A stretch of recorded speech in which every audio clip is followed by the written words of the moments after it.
wants us to stay put.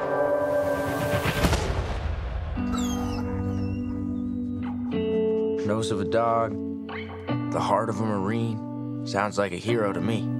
We're so Max is the story of a retired U.S. military service dog that's returned stateside to be taken care of by his handler's family.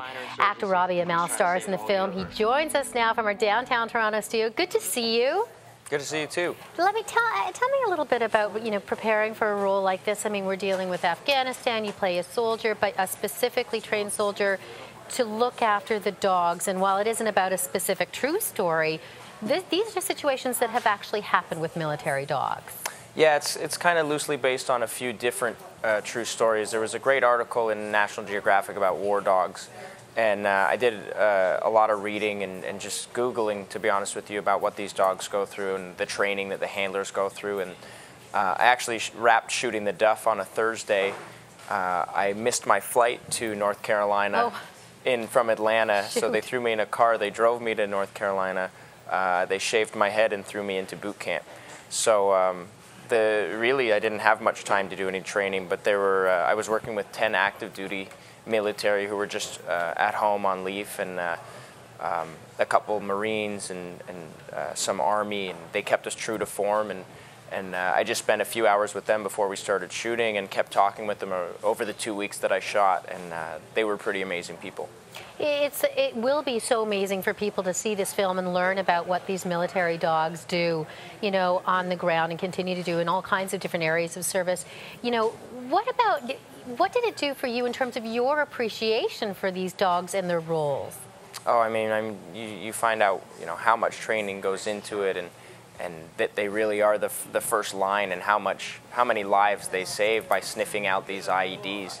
And it's just really sad that these dogs can suffer from PTSD, because you can talk a person through it and you can give a person help, but with a dog you can't really rationalize or talk to them about it. So the treatment that they have with these dogs is great, and the rehabilitation. So just getting to be a part of a story like that was pretty incredible. Yeah, and the interaction between this dog and, of course, your character, this dog, and then your character's family. When you first read the script, did you love it right away?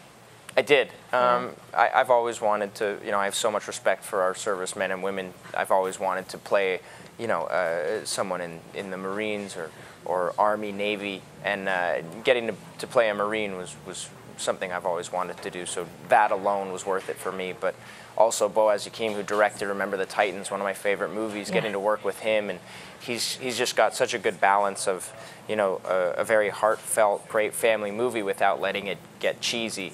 And I think he did a great job with this movie as well. Yeah, well, speaking of balance, I'm not sure how you do it all. You've had a particularly busy year. I mean, you mentioned Flash.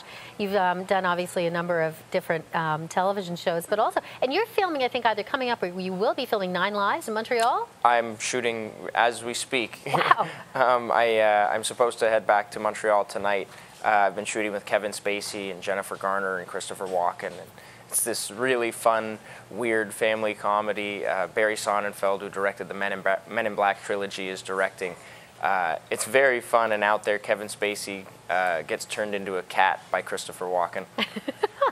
You are crazy busy, but it's good, right? It's great. I'm very happy. Well, I think people are just going to love this film. Thanks so much for spending some time with us today. Thanks for talking to me.